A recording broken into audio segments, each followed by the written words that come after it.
أشهد أن لا إله إلا الله نحمده ونصلي على رسوله الكريم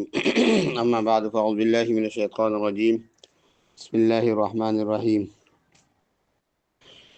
إن الذين يكفرون بالله ورسله ويريدون أن يفرقوا بين الله ورسله ويقولون نؤمن ببعض ونكفر ببعض ويريدون أن يتخذوا بين ذلك سبيلا أولئك هم الكافرون حقا وأعتدنا للكافرين عذابا مهينا والذين آمنوا بالله ورسله ولم يفرقوا بين أحد منهم أولئك سوف يؤتيهم أجورهم وكان الله غفورا رحيما صدق اللہ العظیم۔ ان الذین، بے شک وہ لوگ، یکفرون باللہ ورسولہ، جو اللہ اور اس کے رسول کے ساتھ کفر کرتے ہیں، ویریدون ان یفرقوا بین اللہ ورسولہ، اور وہ چاہتے ہیں کہ اللہ اور اس کے رسول کے درمیان تفریق کریں، ویقولون نؤمن ببعض ونکفر ببعض، اور کہتے ہیں کہ ہم بعض پر ایمان لے آئے اور بعض کے ساتھ ہم کفر کرتے ہیں، ویریدون، اور چاہتے ہیں ان یتخذوا بین ذلک سبیلا،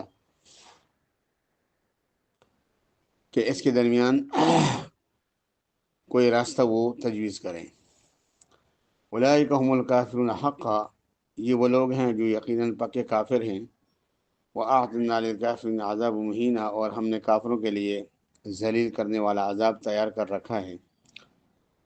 والذین آمنوا باللہ ورسولہ، اور جو لوگ ایمان لائے اللہ پر اور اس کے رسولوں پر،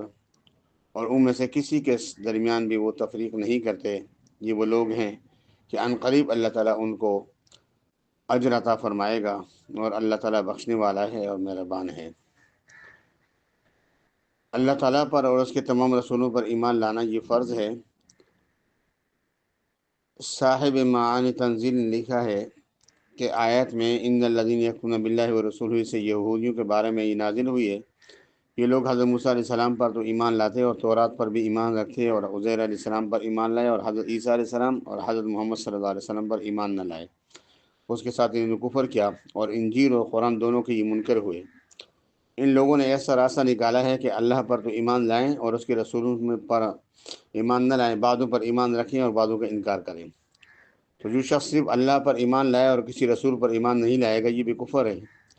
اور اللہ اور اس کے رسولوں کے درمیان تفریق کرتا ہے، بعض رسولوں پر ایمان لائے اور بعض رسولوں کا انکار کرے، تو یہ بھی تفریق ہے کہ ایک رسول کا انکار کرنا بھی کفر ہے۔ حضرت قتادہ رضی اللہ عنہ سے نقل کیا گیا ہے کہ آج شریفہ میں یہود نصارہ دونوں کا ذکر ہے۔ یہودیوں نے حضرت عیسیٰ علیہ السلام کی نبوت اور رسالت کا انکار کیا،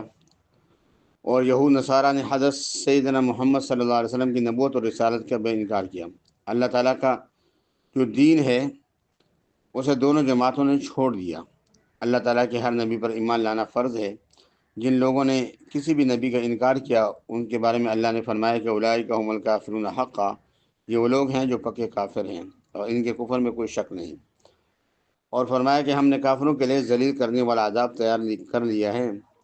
اہل کفر کا ذکر فرمانے کے بعد آگے اہل ایمان کا ذکر اللہ نے فرمایا، اور فرمایا کہ جو لوگ اللہ پر ایمان لائے اور اس کے رسولوں پر ایمان لائے اور کسی بھی رسول کا وہ انکار نہیں کرتے، ان کے درمیان تفریق نہیں کرتے، یعنی خاتم النبیین صلی اللہ علیہ وسلم کی امت، یہ لوگ بڑے بڑے ثوابوں کے مستحق ہیں۔ اللہ تعالیٰ ان کو ثواب عطا فرمائے گا۔ مسلمانوں کے بارے میں سورہ بقرہ کے ختم کے قریب ارشاد فرمایا تھا کہ آمن الرسول بما انزل الیہ من ربہ والمؤمنون کل آمن باللہ وملائکتہ وکتبہ ورسلہ لا نفرق بین احد من رسلہ، ایمان لائے رسولوں پر اور جو ان کے اوپر کتابیں نازل کی گئی ان کے اوپر بھی ایمان لائے، اور جو مومنین ایمان لائے وہ سب اللہ پر ایمان لائے اور اس کے فرشتوں پر، اس کی کتابوں پر، اس کے رسولوں پر، اور ان مسلمانوں نے کوئی تفریق نہیں کی اللہ کے رسولوں کے درمیان۔ در حقیقت ایمان تب ہی محقق ہوتا ہے، معتبر ہوتا ہے کہ اللہ کے نزدیک تمام ایمانیات پر ایمان لایا جائے۔ جو شخص فرشتوں کا منکر ہو، یوم آخرت کا منکر ہو، قرآن کی کسی ایک آیت کا منکر ہو، یا کسی شاعر اسلام کا منکر ہو، کسی بھی رسول کی رسالت اور کسی بھی نبی کی نبوت کا منکر ہو، وہ اللہ کے نزدیک کافر ہوگا، اگرچہ اللہ کو مانتا ہے۔ اللہ پر ایمان لانے میں وہ سب چیزیں شامل ہیں، جن پر ایمان لانے کے بعد اللہ تعالیٰ نے اپنے رسولوں اور کتابوں کے ذریعے حکم فرمایا۔ اہل اسلام کی امتیازی شان ہے کہ وہ اللہ تعالیٰ کے تمام نبیوں کو اور رسولوں پر ایمان لاتے ہیں اور تمام کے تمام انبیاء اکرام علیہم الصلوات و تسلیمات کے اوپر بھی ایمان رکھتے ہیں۔ اسی طرح حضرت محمد صلی اللہ علیہ وسلم کی شان اقدس میں کوئی بھی ایسا کلمہ نہیں کہتے کہ جو ان کی شان کے خلاف گوارا ہو، وہ ایسا لفظ بولیں کہ جو نبی کی شان کے خلاف ہو، ایسا بھی مسلمان نہیں کہتے۔ جبکہ یہود نصارہ تو ان کا تو مشن یہی ہے کہ وہ نہ کسی پیغمبر کو معاف کرتے ہیں، پیغمبروں کے بارے میں بھی وہ غلط زبان استعمال کرتے ہیں، اللہ کے بارے میں غلط استعمال کرتے ہیں زبان، اور اپنی کتابوں کے بارے میں انہیں نازیبہ حرکات کی اور باتیں کی۔ اس لیے مسلمانوں کو تنبیہ کی گئی، انہیں بتایا گیا کہ رسول اور نبی کی شان کے خلاف کوئی بھی لفظ نہیں بولنا۔ اور جب دنیا کے اندر کوئی فرد یا کوئی جماعت جو ہے وہ کوئی اسی بات کی طرف اٹھتی ہے اور یعنی اللہ کی شان میں یا اللہ کے پیغمبروں کی شان میں کوئی گستاخی کرتے ہیں، تو سارے مسلمان اس کے خلاف اٹھ کھڑے ہوتے ہیں۔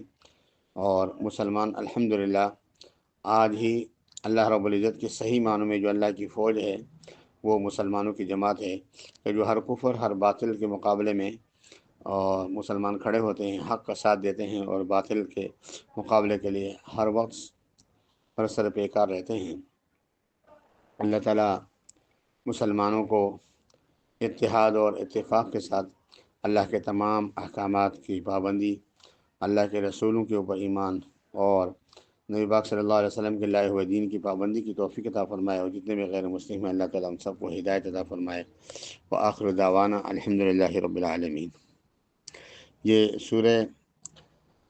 نساء کی آیت نمبر 151 سے 152 تک